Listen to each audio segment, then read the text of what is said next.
Good evening, everyone. Welcome to the Ketchikan Community Concert Band's performance of Storytelling in Music, Folk Songs and Shanties.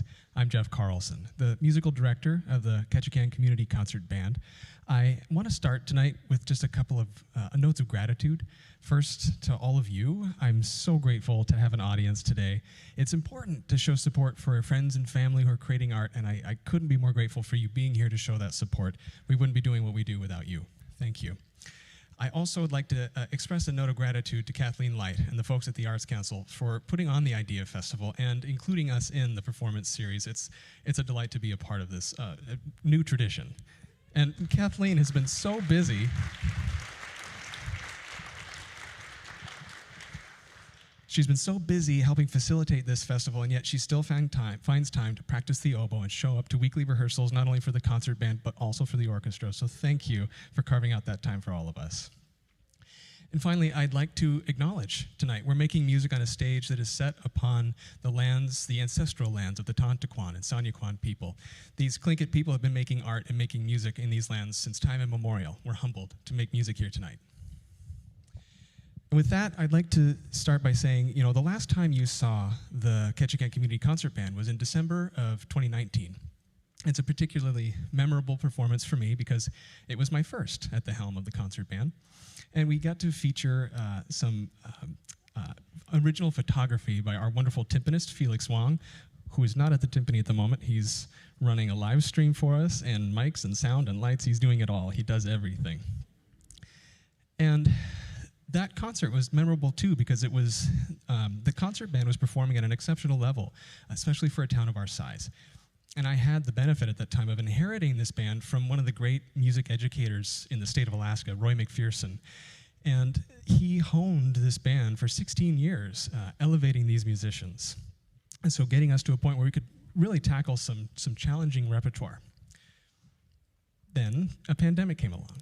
And it threw sand in the gears of everything we did for quite some time. And the performing arts, of course, were hit exceptionally hard by that by that hiatus. And I can tell you, as a dedicated musician myself, it was difficult for me to pick up my instrument without a goal, without a nightly rehearsal or a weekly rehearsal or a performance on the calendar to give me a bit of more ambition to pick up that instrument and practice. And so I thought when I was developing this program, as the art started to reemerge, I thought, well, I want to make a program that is both accessible and learnable for the musicians and also entertaining for the audience. And so it got me thinking about what I could program, and it actually brought up a memory for me that I hadn't thought of in a long time. I learned the trumpet at about 10 years old. And somewhere between 11 and 12, I recall I was in the McPherson music shop. I was picking up a music book. It was a collection of tunes from the original Star Wars trilogy. And I picked this up and I brought it to the register. Roy was at the register. My mom was helping me purchase the book. And I was thumbing through it and I was humming some of the tunes from Star Wars. And I recall that Roy made a comment to my mother. He said, it's kind of impressive that he can read that and with relative pitch, understand the music. And I remember thinking to myself, I didn't say anything, but I thought, don't be too impressed. I know this music really well. I watched Star Wars about 1,000 times. So with that, having music that you know and can see on the page and we've heard it 1,000 times, it can relate it to the instrument, make it easier to learn. That being said, a tribute to film scores, John Williams was no slouch. He didn't write easy music. So that idea I shelved. It's on the shelf. We'll dust it off later. But I thought about what else is accessible and what else can we learn. And I thought, well, Ketchikan, if there's one thing it loves to love, that's its folk music and its sea shanties. So I thumbed through the music library at the concert band, and it turns out we've got a plethora of folk music in that library. Go figure. And so I decided to program this tonight because folk songs, generally, I think they're one of two things. They're either exceptionally beautiful or they're just good fun. And you're going to hear a bit of both tonight. So the program this evening starts with a tune called Celtic Variations by Samuel Hazo, a living American composer. And this is an original composition, so you won't hear any familiar melodies unless you're familiar with the piece itself. However, it was composed, it's a theme and variations based on sea shanties that were taught by rote, by ear, to the sailors of the northwestern region of Europe. And sea shanties, they serve two purposes. One is a morale booster. And you know it if you've ever been to the sea shanties at the Fish House in the summer. Singing these things with your friends is a morale booster. Two, they were a work song, something to facilitate rhythm. When you're at sea, if you're hoisting a sail, rowing oars, these things are more efficient and better done when everyone's doing it at the same time in the same rhythm. So these songs were very rhythmic for that kind of a purpose. Now, Ketchikan has, of course, a deep relationship with all things maritime, and I think that sea shanties are one of those great traditions that came from the maritime field.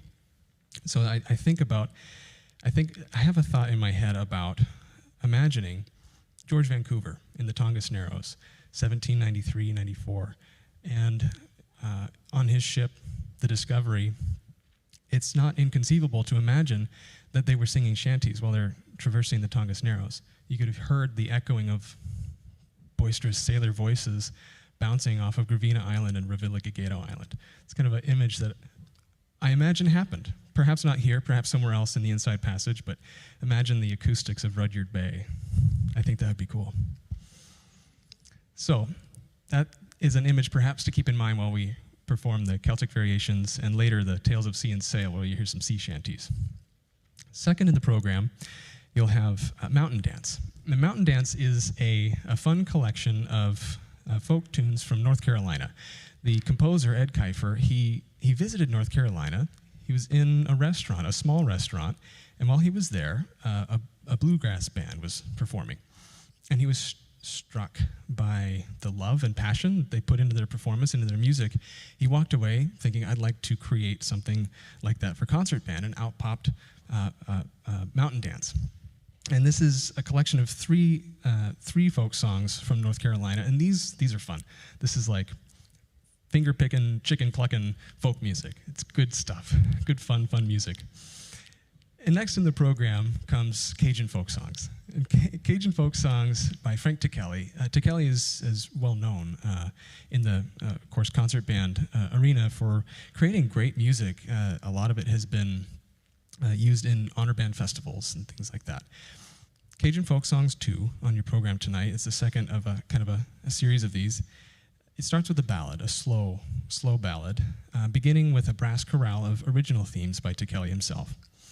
That gives way to a theme introduced tonight by the oboe of a folk song that essentially from Louisiana, and it has two variations, two versions of the same folk song.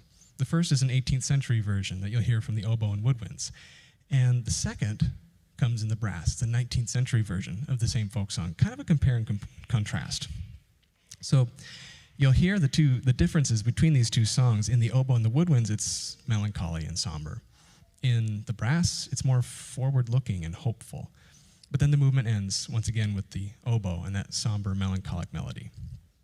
Then the doors are going to burst open to a country dance. And this country dance is based on a Cajun two-step, quite similar to like an American hoedown. So this is fun, knee-slapping music too. It's going to be fun.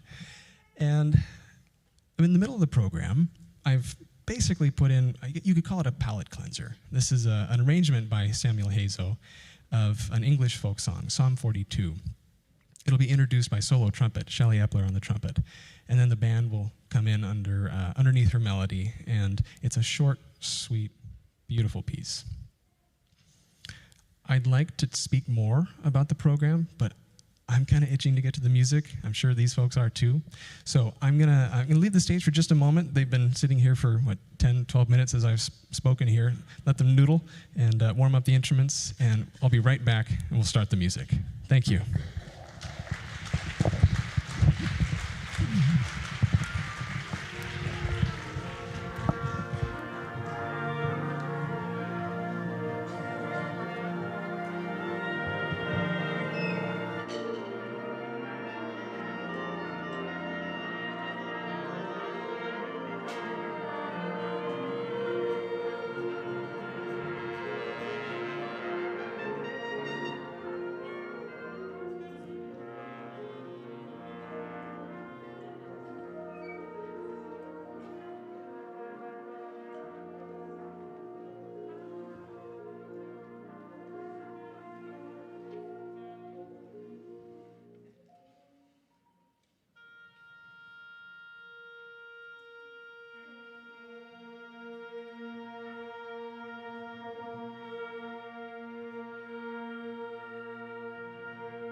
Felix, the sound guy from the timpani. Thank you, Felix. I promised I'd come back and tell you a little bit more about the program. So far, let's see. Oh, up next is folk songs from the Southern Appalachians. This is a kind of a compilation of folk songs by Robert Smith, all from North Carolina, Virginia, and Kentucky. And this work, I love it. I have a lot of fun working with the band on this one. It starts with a very soulful melody from the alto sax, and that'll be Kathleen on the sax, that kind of gets us in that kind of somber folk mood. And it moves on to some other folk tunes throughout the piece, some beautiful, some fun, some dancey, some somber. But be looking to the percussion section in particular for a few surprises in the middle of these folk songs. After that, we're coming back to sea shanties, and of anything on the program, the Tales of Sea and Sail probably takes itself the least seriously, and so that's one where we'll want to strap on our eye patches and peg legs and sing some sea shanties. And that I'm going to come back to you with one more thing to say before we get to the Holst, but folk songs for the Southern Appalachians and songs of sea and sail.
Okay, good job, Felix, you're on it.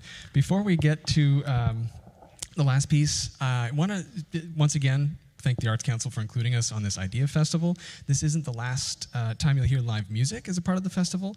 Tomorrow, the Ketchikan Chamber Orchestra and the Ketchikan Community Chorus will be forming on this stage at 3 p.m. If you'd like more live music, come hear us play.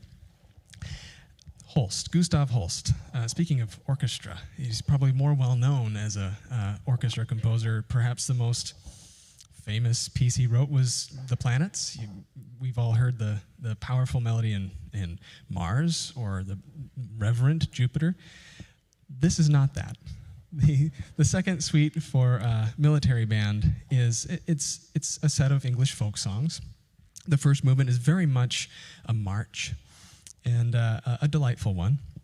The second movement, A Song Without Words, is just stunningly beautiful. He had a way with melody, that's for sure. The third movement, the Song of the Blacksmith, is fun. It actually calls for an anvil, which we have sometimes to get creative on this island with our percussion equipment. Is that a brake drum? Is that what it is? They're nodding to me that yes, it is. Indeed, it's a brake drum. That's our anvil. Be listening for, well, you'll hear it. You don't even need to listen for it. You'll hear the anvil when it comes in. And finally, the final movement, we're just after the Thanksgiving holiday, so it is permissible to play Christmas melodies. Now, this isn't a Christmas song, but you'll recognize the tune, I think. Is there anything else I need to say? Oh, join us after the concert. We've got a little reception out in the Commons. A few cookies, some water if you want to join us and talk music or anything. Thanksgiving, politics, maybe not the politics. We'll just leave it to the music. Join us for a reception afterwards. And once again, thank you so much for coming out to see us perform. It's delightful.